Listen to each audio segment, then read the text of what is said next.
नमस्कार विद्यार्थी मित्रांनो, आज आपल्याला मराठी या विषयाबद्दल माहिती बघायची आहे।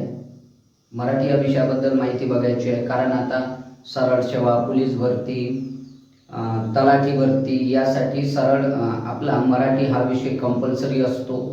आणि आजचा टॉपिक आहे आपलावाला मराठीतील काळ। तर काळाचं महत्त्व काय आहे, म्हणजेच क्रियापद आपण तिथं वापरतो। क्रियापदावरून आपल्याला काळ कळते की काळ हा कसा आहे, काय आहे। तर मराठीमध्ये आपल्याला मराठीबद्दल काळ हा विषय आहे आणि हा आपला आजच्या व्हिडिओचा टॉपिक आहे, काळ। तर मित्रांनो, मराठीमध्ये काळाचे मुख्य 3 प्रकार पडतात।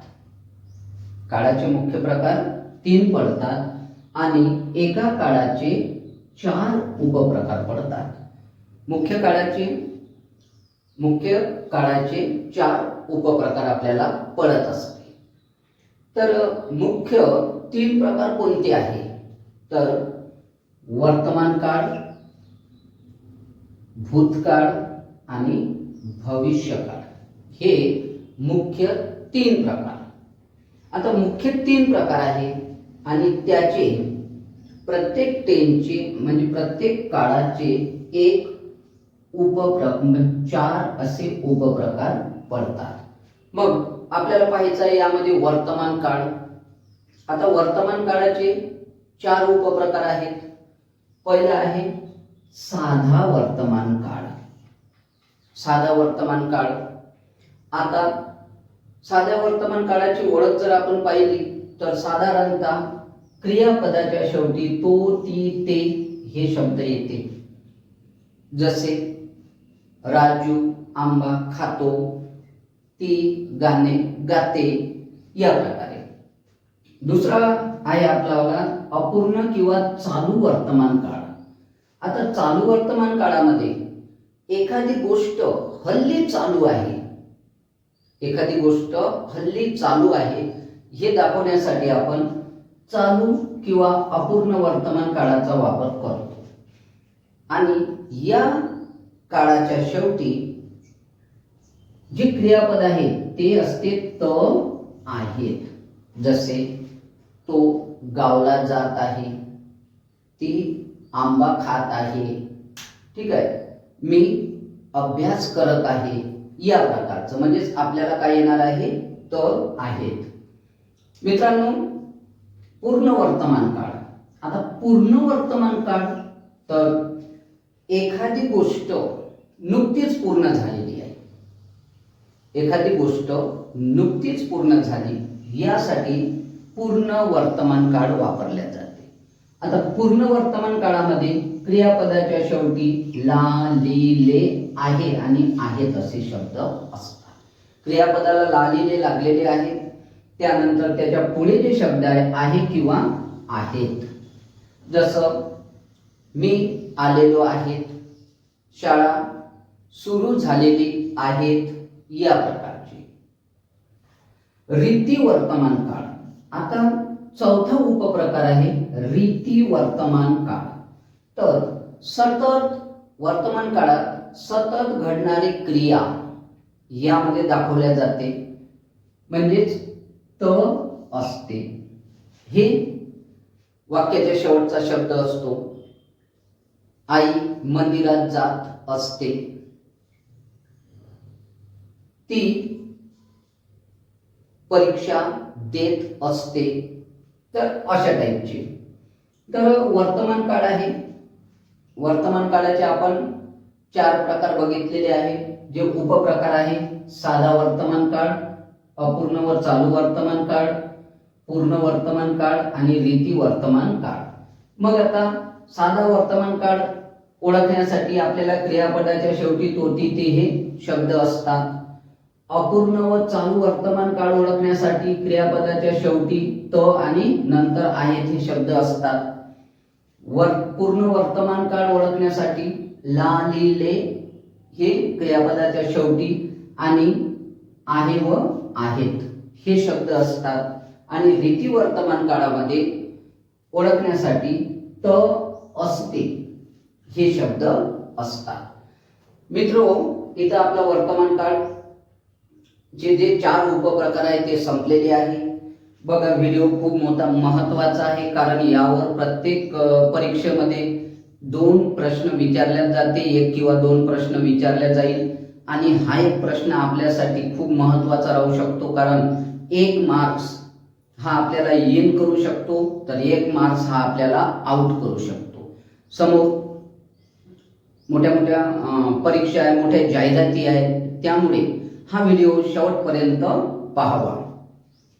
दुसरा काळ आहे आपला वाला भूतकाळ. आता भूतकाळामध्ये ते 4 प्रकार असतात. साधा भूतकाळ, यामध्ये पूर्वी घडलेली क्रिया, एखादी क्रिया घडून गेलेली आहे ते दाखवण्यासाठी साधा भूतकाळ वापरतात व त्याच्या शेवटी म्हणजेच क्रियापदाच्या शेवटी ला, ली, ले हे शब्द येत असतात. आता चालू किंवा अपूर्ण वर्तमान काळ, चालू किंवा अपूर्ण भूतकाळ. तर मित्र हो, भूतकाळ, आता भूतकाळ बघितलं तर हा मुख्य काळ झाला, हा झाला मुख्य काळ. याचे आहे 4 प्रकार, जे उपप्रकार म्हणतो आपण ते. तर तो पहिला आहे साधा भूतकाळ, दुसरा आहे चालू किंवा अपूर्ण भूतकाळ, तिसरा आहे पूर्ण भूतकाळ आणि चौथा आहे रीती भूतकाळ. आता साध्या भूतकाळामध्ये पूर्व घडलेली क्रिया दाखवली, ज्याच्या शेवटी म्हणजे क्रियापदाच्या शेवटी ला, ली, ले शब्द येतात. जसे तो गेला, तो गेला, मी पुस्तक वाचले, मी परीक्षा दिली, म्हणजे हे सगळं क्रिया घडलेली असते पूर्व. चालू अपूर्ण भूतकाळ, यामध्ये भूतकाळात एखादी क्रिया चालू होती हे दाखवण्यासाठी ती अभ्यास करत होती, ती अभ्यास करत होती, तो खेळत होता, तर याच्यातला तिसरा उपप्रकार आहे पूर्ण भूतकाळ. आता एखादी क्रिया भूतकाळात पूर्ण झाली, जसेच क्रियापदातला ला, ली, ले, होता, होती असे शब्द येतात. त्याने परीक्षा दिलेली होती, त्याने पुस्तक वाचलेलं होतं, अशा टाईप. रीती भूतकाळ, तर भूतकाळात घटनेची पुनरावृत्ती होत असेल तर आपण रीती भूतकाळाचा वापर करतो आणि यामध्ये शब्द असते त असे. आई देवळात जात असे, त असे, हे महत्वाचं. आता तिसरा जो मुख्य काळ आहे आपला तो आहे भविष्यकाळ. तिसरा जो मुख्य काळ आहे तो आहे भविष्यकाळ. आणि भविष्य काळाचेही 4 उपप्रकार आहेत.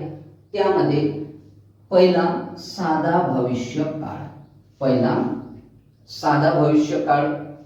आता यामध्ये इल, उ, ना असे साधारणतः शब्द वापरले जाते. मी उद्या गावाला जाणार, ती पास होईल, या टाईपचे वाक्य जे असते ते भविष्यकाळामध्ये असतात. अपूर्ण किंवा चालू भविष्यकाळ. आता भविष्यात एखादी गोष्ट करत असेल, कंटिन्यू असेल, तर यासाठी अपूर्ण व चालू भविष्यकाळ वापरले जाते. आई स्वयंपाक करत असेल,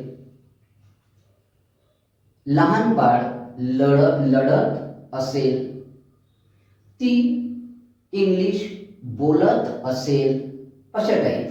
त असेल हे शब्द त्या काळामध्ये असतात. आपला तिसरा उपप्रकार आहे पूर्ण भविष्यकाळ. पूर्ण भविष्यकाळ. आता यामध्ये या काळाच्या शेवटी ला, ली, ले असेल असे शब्द असतात. ती पास झालेली असेल, तो आलेला असेल. आणि चौथा आहे रीती भविष्य काळ. भविष्यात घटनेची पुनरावृत्ती होईल यासाठी रीती भविष्य काळ महत्वाचा असतो. तो पुस्तक वाचत जाईल अशा टाईपचे. मित्रहो,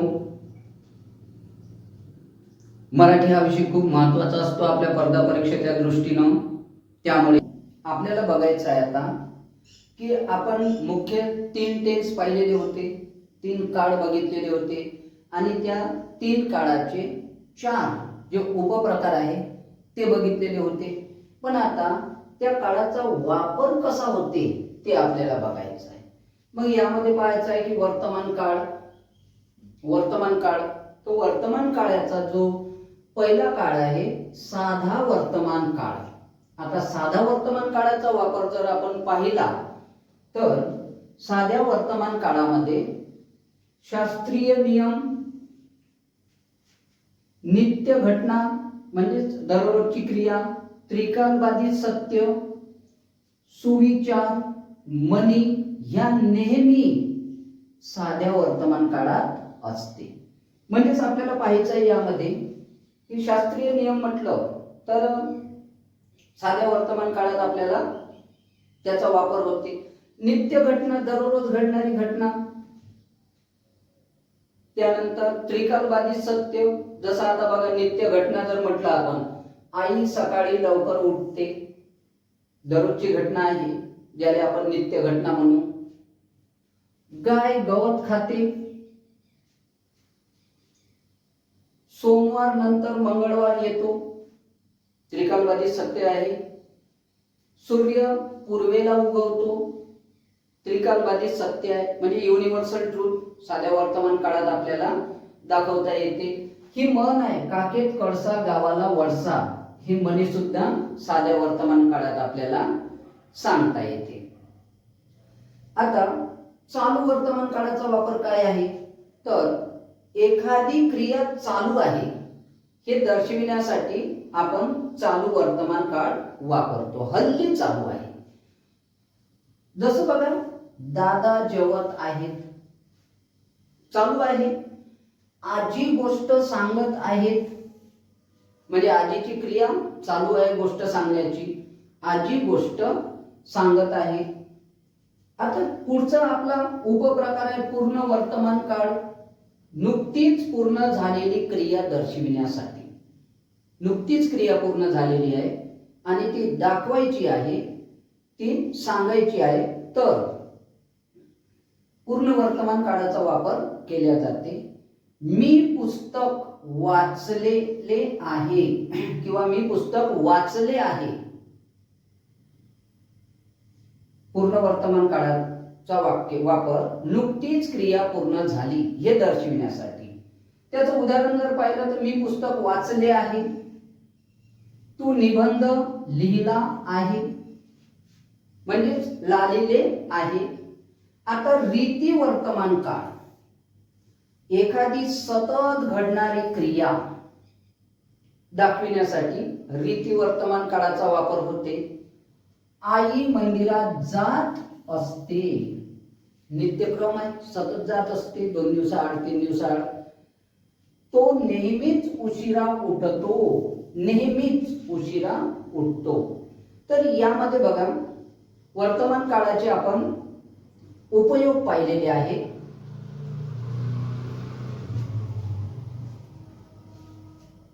वर्तमान काळाचे 4 उपप्रकार होते. तसेच आपले भूतकाळाचेही 4 उपप्रकार आहे. मुख्य काळ आहे आपला भूतकाळ, पण भूतकाळाचे जे 4 उपप्रकार आहे तर तो आहे पहिला साधा भूतकाळ. पहिला जो उपप्रकार आहे आपला साधा भूतकाळ. मग साध्या भूतकाळाचा वापर कशासाठी केला जाते तर पूर्वी घडलेली क्रिया, एखादी क्रिया भूतकाळामध्ये घडून गेली आणि ती क्रिया आपल्याला सांगायची आहे तर त्यासाठी आपण साध्या भूतकाळाचा वापर केला जाते. तर तो शाळेत गेला, बाबा जेवले. तो शाळेत गेला, बाबा जेवले. राजूने गृहपाठ केला. मग आपण म्हटलं की साध्या भूतकाळाच्या शेवटी येणारे शब्द आहे ला ली ले. ला ली ले हे साध्या भूतकाळाचं जे वाक्य आहे, क्रियापदाला लागणारे शब्द आहे ते आहे. आता तो शाळेत गेला, बाबा जेवले, हे आपले साध्या भूतकाळाचे वाक्य आहे. आता चालू आणि अपूर्ण भूतकाळ. आता भूतकाळात एखादी क्रिया चालू होती, भूतकाळात एखादी क्रिया चालू होती हे दाखविण्यासाठी चालू किंवा अपूर्ण भूतकाळ वापरल्या जाते. मग जसं बघा आता मोर नाचत होता. क्रियापदाच्या शेवटी, वाक्याच्या शेवटी येणारे शब्द कोणते आहेत तर त, होता, होती आणि होते हे शब्द. बघा ताई स्वयंपाक करत होती, ताई स्वयंपाक करत होती. मोर नाचत होता. ते एखादी क्रिया भूतकाळामध्ये चालू होती यासाठी आपल्याला हा टेन्स वापरला जाते, हा काळ वापरला जाते, चालू अपूर्ण भूतकाळ. मग आता आहे पूर्ण भूतकाळ. तर पूर्ण भूतकाळामध्ये एखादी क्रिया घडून गेली, एखादी क्रिया घडून गेली हे दर्शविण्यासाठी पूर्ण भूतकाळ वापरला जाते. मग बघा आता त्याने निबंध लिहिला होता, त्याने निबंध लिहिला होता. आजी जेवली होती, आजी जेवली होती. मग पुढचा टेन्स होता आपला रीती भूतकाळ. आता रीती भूतकाळ म्हणजे भूतकाळात घटनेची जर पुनरावृत्ती दर्शविण्यासाठी याचा उपयोग होतो. भूतकाळामध्ये घटनेची पुनरावृत्ती दर्शवायची आहे त्यासाठी याचा उपयोग केला जाते. जसं बघा तो खोटे बोलत असे, इथे आम्ही खेळत असे किंवा असू. मग इथे त असे असे शब्द वापरले जाते रीती भूतकाळामध्ये.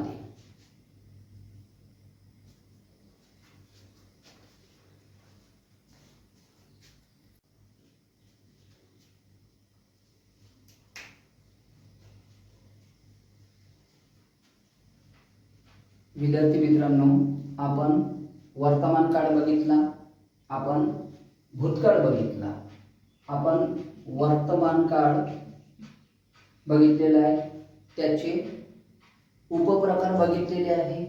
आपण भूतकाळ बघितला, त्याचे उपप्रकार बघितले.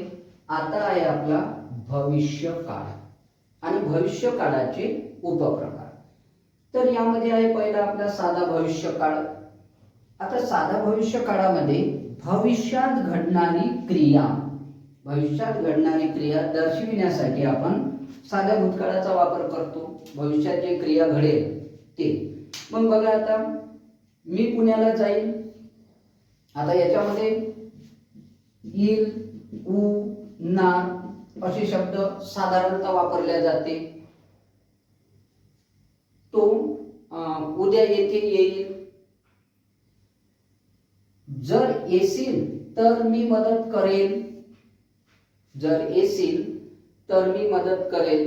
मग हे जर तरचं वाक्य जर संकेत दर्शक असेल तर संकेत दर्शक वाक्याचा सुद्धा भविष्यकाळ असतो.